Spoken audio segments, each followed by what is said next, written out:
Selamat pagi rekan-rekan mahasiswa yang mengambil mata kuliah teori bahasa dan mata. Selamat kembali dalam perkuliahan daring pasca TS atau tengah semester ya. Nah, kita sekarang sudah sampai kepada materi yang ke-9 tentang penyederhanaan tata bahasa bebas konteks. Saya ingatkan terlebih dahulu jangan lupa melakukan presensi MS-nya. Yaitu simak video ini dan baca detail materinya. Kemudian terakhir baru Anda menjawab kuisnya. Video untuk kali ini ada 2 ya. Video ini untuk penjelasan materi, nanti saya tambah 1 video untuk menambah pemahaman Anda tentang penyederhanaan ya. Saya ambilkan dari video yang ada di YouTube. Baik, mari kita lihat materi yang ke-9 ini. Judulnya adalah penyederhanaan daripada tata bahasa bebas konteks. Baik, kita akan mulai materinya. Sebenarnya ada 3 hal untuk penyederhanaan ini ya. Kita bahas dulu yang dua hal ya. Tapi di video yang kedua, video tambahan itu sudah semuanya langsung dibahas ya. Untuk materi ini kita bahas 2 dulu. Untuk minggu depan 1 lagi ya. Yaitu yang pertama penghilangan produksi useless atau tanpa berlebih lah itu ya, atau tanpa useless itu artinya tanpa guna ini, yang berlebihan atau redundan ya. Kemudian penghilangan produksi unit ya. Baik, tujuannya di sini adalah untuk melakukan pembatasan sehingga tidak menghasilkan pohon penurunan yang memiliki kerumitan atau yang tidak perlu, atau aturan produksi yang tidak berarti ya. Jangan sampai dalam bahasa kita itu muncul hal-hal yang terlalu rumit ya, padahal itu tidak berarti gitu ya. Ini contohnya ya. Misalnya S diproduksi menjadi atau menghasilkan ya A besar, B besar, atau A kecil. Kemudian A diproduksi menjadi A kecil ya, A besar ya. Aturannya S diproduksi menjadi A besar, B besar, ini tidak berarti karena B ini tidak memiliki penurunan ya. Karena di sini kan nggak ada B diturunkan lagi ya. Diturunkan itu maksudnya B itu tidak memiliki turunan yang berupa huruf kecil gitu ya. Di sini akan memiliki turunan huruf kecil, itu artinya dia sampai ke terminal. Nah, harus penurun itu sampai ke huruf kecil. Ya. Ini contoh yang lain. S menghasilkan A, kemudian A menghasilkan B besar ya, B besar menghasilkan C, C menghasilkan D, dan D menghasilkan A kecil atau A. Nah, dia memiliki kelemahan yaitu terlalu panjang jalannya, padahal ujungnya atau ujung pada S itu menghasilkan A kecil saja ya. Intinya sebenarnya S ini menghasilkan yang ini ya. Sehingga D menghasilkan A ini juga menyebabkan kerumitan ya. D menghasilkan A ini kan terlalu rumit, kalau diturunkan terus dia tidak selesai-selesai ya. Nah ini yang saya bilang untuk keseluruhan ya, suatu tata bahasa bebas konteks atau TBK dapat disederhanakan dengan melakukan 3 hal ya yang kita bahas sekarang, adalah penghilangan produksi useless atau yang tidak berguna atau yang redundan ya. Yang kedua penghilangan produksi unit. Yang ketiga nanti minggu depan penghilangan produksi epsilon atau E atau kosong ya. Nah kita bahas dulu yang pertama, yaitu produksi useless. Produksi useless di sini adalah produksi yang memuat simbol variabel yang tidak memiliki penurunan yang akan menghasilkan terminal seluruhnya. Produksi ini tidak berguna karena bila diturunkan itu tidak akan pernah selesai ya. Tadi saya sampaikan, turunkan masih ada simbol variabel yang tersisa gitu.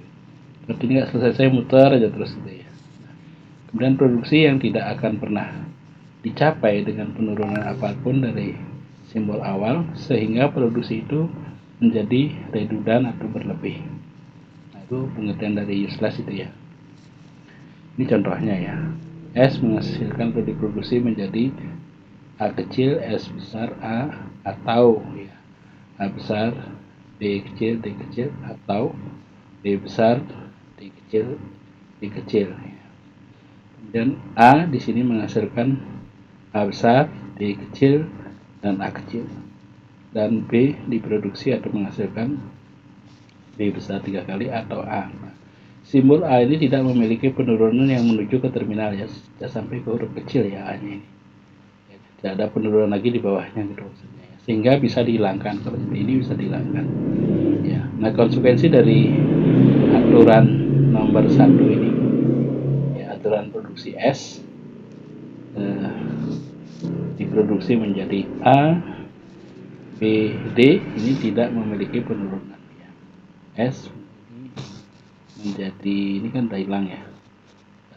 ABD dan BDE ini tidak memiliki penurunan ya. Nah, sehingga bentuk sederhananya menjadi tinggal ini aja ya. Coba kita lihat kembali ke atas ya. Nah, ini dia. Ini kan tadi sudah dihilangkan ya. Sudah dihilangkan, ini tinggal begini sehingga menghasilkan bentuknya tinggal ini. Nah, ini yang namanya sederhana dengan mengikuti aturan tadi ya. Kalau tidak ada sampai terminal dihilangkan. Nah, prinsip penyederhanaan di sini adalah setiap kali melakukan penyederhanaan kita periksa lagi aturan produksi yang tersisa, apakah semua produksi yang useless tadi ya, apakah semua produksi yang useless sudah dihilangkan. Ini contohnya ya, S diproduksi menjadi A kecil, B besar, A diproduksi menjadi B kecil, C kecil, D besar, atau ya, D kecil, A besar, C besar. Kemudian B diproduksi menjadi E atau A besar, B kecil. C diproduksi menjadi B kecil, kemudian C besar, kemudian B kecil, atau A kecil, D kecil, dan F, atau A kecil, B kecil. Nah, kemudian F di sini diproduksi menjadi C kecil, F B. Nah, maka penyederhanaannya adalah A di sini ya. A menghasilkan di sini ya B C D kan ini ya. Nah, kemudian D ini tidak memiliki penurunan. Ini D-nya tidak ada lagi ya di bawah penurunannya. Ya. Nah, kemudian konsekuensi dari nomor 1 A itu tidak memiliki penurunan yang menuju terminal. A ini tidak menuju terminal, tidak sampai ke huruf kecil ya. Nah, kemudian F di sini tidak memiliki penurunan yang terminal. Ya. Baik, ditanyakan. Kemudian F ini memang tidak memiliki penurunan yang menuju terminal. C menghasilkan ya, C menghasilkan atau diproduksi menjadi tinggal yang ini DF ya, ini dihilangkan, juga tidak memiliki penurunan. Nah, sehingga penyederhanaannya menjadi tinggal ini ya, S menghasilkan A kecil, B besar, B menghasilkan E, dan C menghasilkan B kecil, C besar, B atau AB ya. Kita lihat sekali lagi asalnya seperti ini ya. Dan aturan-aturan tadi disederhanakan menjadi seperti ini.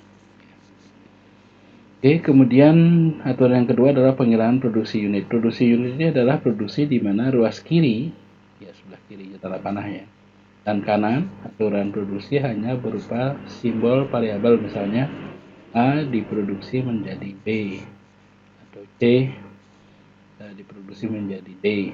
Peran produksi unit membuat tata bahasa memiliki kerumitan yang tidak perlu atau menambah panjang penurunan. Penyederhanaan ini dilakukan dengan melakukan penggantian aturan produksi. Jadi kalau ada yang ini diganti langsung ya. Ini contohnya ya.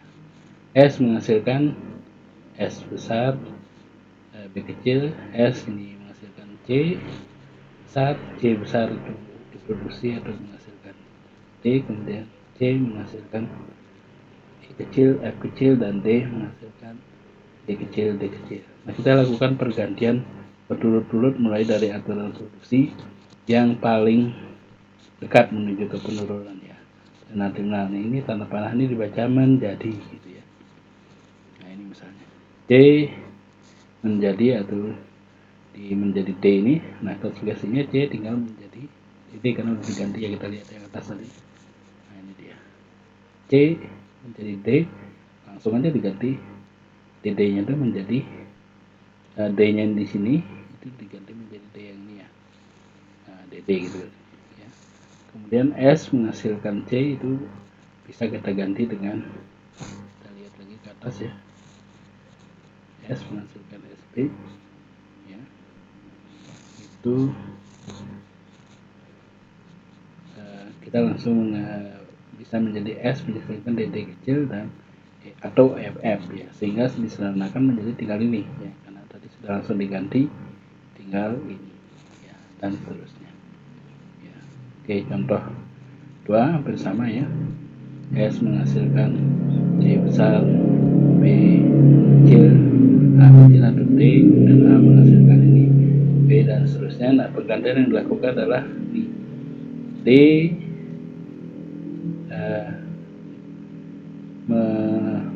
menjadi E gitu ya, D menjadi E di sini, D menjadi E ya. Sedangkan E nya langsung GH, terus langsung aja diganti di sini. Kemudian C menghasilkan C itu ya dirinya sendiri, ini dihapus ya.